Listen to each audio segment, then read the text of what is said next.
Prologue. A typical day in my life. You are listening at FameTV.info. A man stands in a city of light in the midst of a dark abyss, a shining beacon in utter darkness.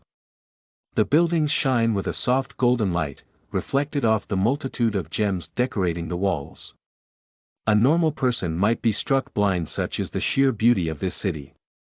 The man, however, merely looked ragged and worn. Instead of amazed, his eyes only looked pained and tired. His armor, made of a golden material which reflected the lights of the city, gave off a soft glow. The man began towards the tallest building of the city. How many times has it been? How many have I killed? How many worlds have I traveled?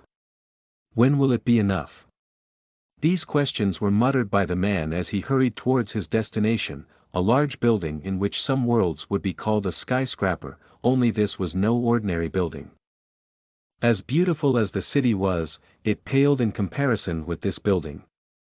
Upon arriving, the man walked to a woman seated behind a desk. This woman was not just a beauty, she was the very definition of beauty. Her soft, delicate features looked up at the man.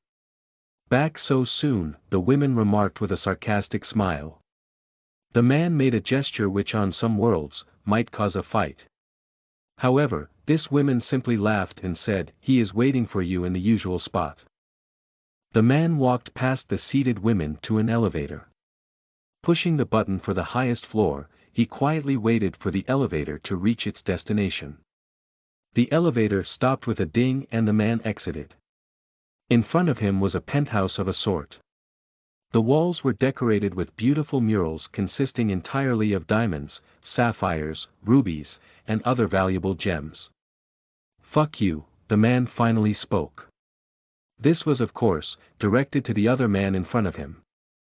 A laugh rose from this man and he said, "Oh, Ulrich, how long has it been? You know, it's only been a few days since we last talked, asshole." Ulrich's previously exhausted gaze was now a picture of fury. "Really, you finished that last job that fast?" the other man responded, apparently surprised. "You know I did. You should have felt it when I killed that last demon lord. He was almost as strong as one of you." "Nonsense, none are as powerful as us gods. After all, you were able to beat him and you're just a mortal. Now what did you want to talk to me about?" "About my The other man cut him off quickly. "Let me guess, you want your eternal rest now." "Yes, you said this was the last job. After this one I could finally rest." The god merely grinned. "Did I? I must have forgot. Terribly sorry about that, but a new job just came up and I need you to." "No, fuck you and fuck your jobs. If you want to keep your worlds in order, you go down there and do it yourself. I'm done being your slave." Ulrich turned to leave but was stopped by an immovable force. "You don't give the orders here and you don't turn your back on me while we are talking. Fuck you." Gathering his strength, he broke through the binds, stopping him from moving. "You dare resist the will of the god reagent?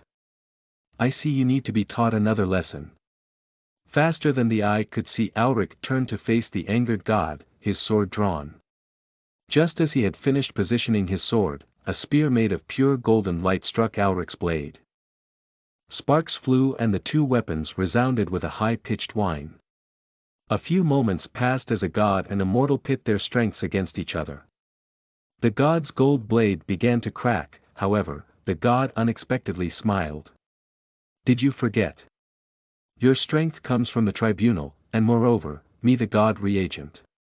Suddenly, Ulrich lost his strength.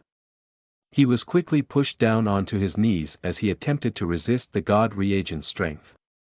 "I will kill you, I fucking swear it." The reagent laughed heartily. "Time for that lesson I mentioned. I'll see you in a bit. Well, it will feel like a century to you."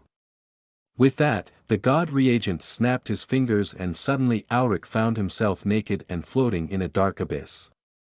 Suddenly, like if his blood was replaced with pure fire, he screamed. The torture had only begun.